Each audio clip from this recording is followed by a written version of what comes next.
नमस्कार दोस्तों, मेरा नाम है डॉक्टर भव्यदीप भाटिया और आज हम अब आ गए हैं हमारे तीसरे चैप्टर पे, जो कि हमारा बेसिक एस्ट्रोलॉजी का थर्ड चैप्टर है। अब मैं आज आपको इस इमेज को जो मैंने लगाई है इसको ध्यान से देखते रहिएगा और समझते रहिएगा। मैं एक्सप्लेन करूंगा और आपको अपनी डायरी के अंदर या कॉपी के अंदर नोट्स बनाने हैं और आप इस वीडियो को 2-3 बार देखेंगे तो आपको याद भी हो जाएगा। तो सबसे पहले आगे बढ़ते हैं। आज हम समझने जा रहे हैं घरों को, यानी कि जो 12 घर होते हैं उनका क्या महत्व होता है, उनका क्या किस तरह से जिंदगी से हमारे जुड़े हुए हैं। पहला घर देखिए, नोट कीजिए। पहला घर होता है हमारी खुद के ब्रेन का, हमारे माइंडसेट का, हमारी खुद की बॉडी या फिजिकल हेल्थ का। और एज वेल एज ये जो घर होता है ये डिसीजन मेकर या डिसीजन मेकिंग जो हमारा प्रोसेस होता है उसमें भी बहुत मदद करता है। ठीक है, तो इसको आप नोट कीजिए। आपका खुद का स्वास्थ्य कैसा रहेगा, आपकी लाइफ में डिसीजंस कैसे होंगे। देखिए, डिसीजंस अच्छे होंगे तो आप प्रोग्रेस करेंगे, आपका ब्रेन पॉजिटिव चलेगा तो आप अच्छा ग्रो करेंगे। अगर आप एक बार ये भी होता है, कई बार जब वक्त खराब होता है तो होता है कि बस नेगेटिविटी आती है, वो खराब कर जाती है। तो ये जो ताना बाना है ये पहले घर के आसपास है।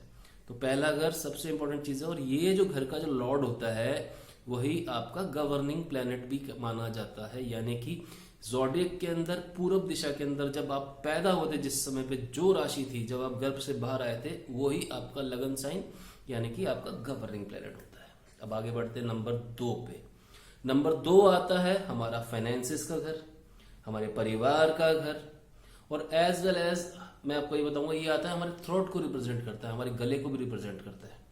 जिन लोगों के गले अक्सर खराब रहते हैं, थ्रोट में इन्फेक्शन फ्रीक्वेंटली होता है, टॉन्सिल्स रहते हैं, वो सेकंड हाउस से चेक करना चाहिए। सेकंड हाउस, अब देखिए मैं जैसे जैसे आगे बढ़ता जा रहा हूँ ये सारे घर आपकी लाइफ से जुड़ते जाएंगे तो आप समझ पाएंगे कि ज्योतिष का हमारी जिंदगी में रेलिवेंस क्या है। मगर हुआ बनाया गया, बताया समझाया कुछ और गया है और जो है रिजल्ट वो आपके सामने ही है। तो सेकंड हाउस नोट कीजिए, फाइनेंसिस, आपका पारिवारिक स्थिति, ठीक है, और आपका थ्रोट, इसको नोट कीजिए। और एक इंपॉर्टेंट बात, ज्योतिष के पॉइंट ऑफ व्यू से मैं कुछ चीजें और टर्मिनोलॉजी यूज करूंगा, उसको एक्सप्लेन बाद में करूंगा, आप नोट करते जाइएगा। इस हाउस को हम मार्केश भी बोलते हैं, सेकंड हाउस जो होता है मार्केश भी माना जाता है।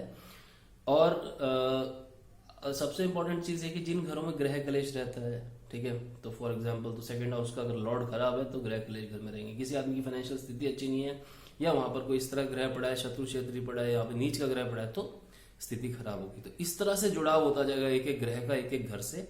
और ये जो 12 घर है यही हमारी जिंदगी का ताना बाना बुनते हैं बेसिकली। अब हम चलते हैं थर्ड हाउस पे।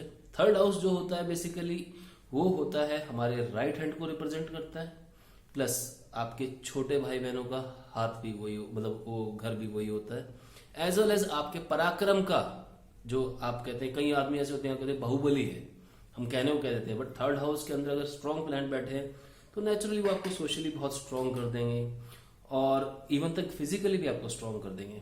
तो ये रहता है कि 11th हाउस जो होता है वो लेफ्ट हैंड माना जाता है, थर्ड हाउस जो है राइट हैंड माना जाता है, पराक्रम का हाउस माना जाता है। और जो लोग अच्छे स्पोर्ट्समैन होते हैं, अच्छा जो खेलते हैं, ये सब जो है थर्ड हाउस का गेम है।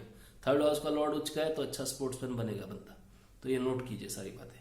अब चलते हैं चौथे घर पे। चौथा घर होता है आपकी माँ का, आपकी पब्लिक रेपुटेशन का, और सबसे इंपॉर्टेंट चीज है कि अपयश यश जो है वो चौथे हाउस से काफी हद तक देखा जाता है। इवन तक आपकी पब्लिक इमेज भी वहीं से देखी जाती है। तो ये चीजें आपको नोटिफाई करनी है और आपको इनको नोट, अभी नोट्स बनाते जाइए, फिर आगे हम जब लाइव कुंडलियां देखने स्टार्ट करेंगे और मे भी आपकी कुंडलियां भी हम देखेंगे तो मैं आपको सारा बताता जाऊंगा, आपकी कुंडली से लिंक करके आपको समझाऊंगा कि आपकी कुंडली में अगर कुछ परिस्थिति किसी भी चीज को लेकर खराब है तो क्यों खराब है। जब वो करेंगे एनालिसिस, जब फलित पे जाएंगे तो आपको बहुत मजा आने लगेगा इस पूरी वेब सीरीज, सॉरी इस पूरी सीरीज के अंदर। तो अब आगे बढ़ते हैं पांचवा घर। पांचवा घर होता है हमारी बुद्धि का, हमारी एजुकेशन का, ठीक है, और एज वेल एज हमारे पेट से भी ये बिलोंग करता है, ठीक है। चौथा हाउस जो मैंने आपको बताया, हाथ लिया था थर्ड मैंने, चौथा हाउस जो आपके लंग्स को भी रिप्रेजेंट करता है, लंग्स को, और कभी कभी आप कह सकते हैं हार्ट से भी इसका रिलेशनशिप रहता है।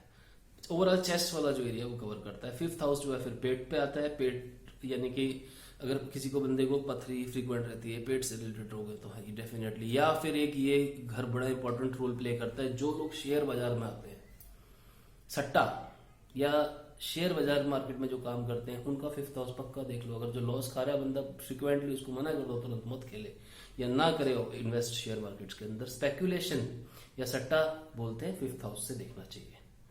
ये नोट करने वाली बात है, बहुत इंपॉर्टेंट बात है, इसको नोट कीजिए। और एजुकेशन, ठीक है, फिफ्थ हाउस और बुद्धिमत्ता आपकी, जो आपकी कहते हैं ना the most common thing in common people is common sense, तो वो वाली बात है। तो कॉमन सेंस यहीं से देखी जाएगी। सिक्स्थ हाउस पे चलते हैं। छठा हाउस जो होता है आपके रोग का होता है, यानी बीमारियां और आपके दुश्मन। अगर किसी व्यक्ति के फ्रीक्वेंटली दुश्मन रहते हैं, देखो तुरंत सिक्स्थ हाउस में क्या चल रहा है, कौन से ग्रह बैठे हैं, उसका लॉर्ड कहाँ बैठा है, इस तरह की चीजें, उच्च के ग्रह बैठे, नीच के बैठे, तो वो सारी चीजें कॉम्बिनेशन, परम्यूटेशन कॉम्बिनेशन हमको चेक करने पड़ते हैं।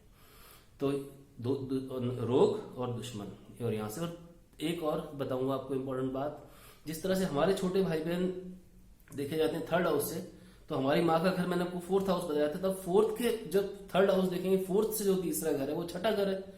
तो यहाँ पर ये घर हमारे मामा का भी माना जाता है, जो छोटे मामा होते हैं वो उनका घर, या मामा का मैटरनल अंकल आप बोल सकते हैं, उनका घर भी माना जाता है। कई लोग वो इस तरह से पूछते हैं कि मेरे मामा मेरे लिए मतलब अच्छे हैं बुरे हैं, तो that kind of thing, relationships जब देखनी होती है तो हम देखते हैं इस तरह से ग्रहों से और घरों से भी। आगे चलते हैं सातवां घर। सातवां घर होता है आपका स्पाउस का, व्यापार का स्पाउस, यानी कि आपकी वाइफ।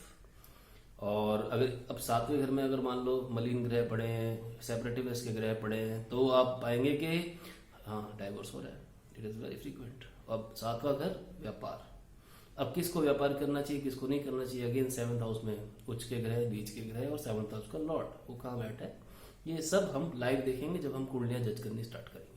आठवें घर पे आते हैं। आठवां घर वैसे तो माना जाता है डेथ का, यानी कि मृत्यु, परंतु ये बहुत इंपॉर्टेंट घर है क्योंकि रिसर्च का घर भी कहीं ना कहीं यही माना जाता है, अनुसंधान जिसे बोलते हैं। जो लोग रिसर्च में अच्छे होते हैं उनका आप आठवां घर पाएंगे बहुत अच्छी पोजीशन में उसके लॉर्ड बैठे हैं। एज वेल एज इन ग्रहों का मतलब इन घरों का ग्रहों से भी सीधा रिलेशनशिप होता है, वो मैं एक वीडियो में आगे आपको क्लियर करूंगा। वैसे ये शनि का जो है घर माना जाता है, और इसकी यहाँ से इस घर से हम एज भी देखते हैं, एज मृत्यु इस तरह की जो चीजें हैं वो यहाँ से फैक्टर जो है हमारे को देखना पड़ता है। तो ये हो गया आठवां। अब आते हैं नौवें घर पे। नौवां घर होता है आपका भाग्य स्थान का, एज वेल एज त्रिकोण माना जाता है। देखिए ये फिफ्थ हाउस भी त्रिकोण माना जाता है, पहला घर भी त्रिकोण माना जाता है, त्रिकोण होते हैं, 3 त्रिकोण होते हैं कुंडली के अंदर, पहला हाउस, पांचवा हाउस और नौवा हाउस। नौवा house again is very important house, ये आपके भाग्य स्थान का हाउस होता है। कई एस्ट्रोलॉजर्स या कई मत हैं, इसको बोलते हैं पिता का हाउस भी माना जाता है, बट ये हर एक एस्ट्रोलॉजर का कैलकुलेशन का अलग तरीका होता है, पर वो नहीं होना चाहिए। बट जनरली जो पिता का घर है वो 10th हाउस माना जाता है, पर जो है ये बोलने को बोला जाता है, 2 मत चलते हैं कई बार एस्ट्रोलॉजी में, पर उनसे कंफ्यूज नहीं होना। आप इसको भाग्य का ही मान के चलिए, यानी कि house of your luck, that is most important thing, note कर लीजिए। 10वें घर पे आते हैं। 10वां मैंने जैसे आपको बताया, 10वां घर मेनली तो होता है आपके पिता का और आपके कर्मों का।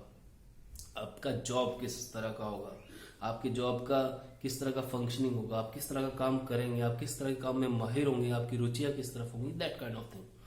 अब आ जाते हैं हम 10वां घर छोड़ के 11वें घर पे। 11वां घर होता है हमारी इनकम का, ठीक है, जो इनकमिंग होती है पैसा, ठीक है, इनकम के सोर्सेज मतलब वहां से चेक करने चाहिए। एज वेल एज हमारे बड़े भाई का भी या बड़े बहनों का भी घर ही माना जाता है, और ये इसलिए माना जाता है कि बड़े भाई बहन अक्सर ही देते हैं, बड़े तो देते ही हैं छोटों को, दैट काइंड ऑफ थिंग। उस हिसाब से भी लहजे में भी देखा जाती है ये चीज, ठीक है। तो 11वां हाउस आपकी इनकम का मान के चलेंगे, ठीक है। और एज वेल एज आपके पास किसी भी और भी तरह की कोई नॉलेज है, कोई ऑकल्ट साइंसेस की नॉलेज है, दैट काइंड ऑफ थिंग।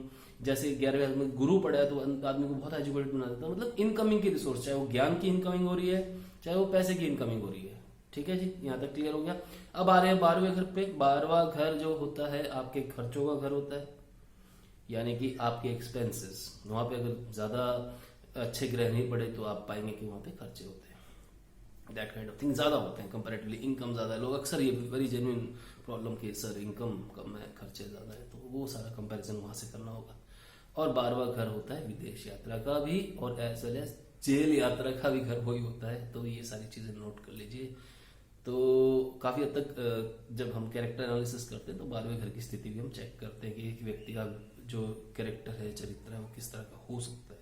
जब उस तरह के आपको जब थोड़ा एक्सपीरियंस होता जाएगा तो आप ये बातें समझते जाएंगे, मेरे से लिंक करते जाएंगे, मैं आपको धीरे धीरे धीरे सब समझाऊंगा। तो आज हमारा 3rd चैप्टर दोस्तों खत्म हुआ है, तीनों चैप्टर्स अब इतना है कि अब आपके पास बेसिक ज्ञान सारा आ गया है।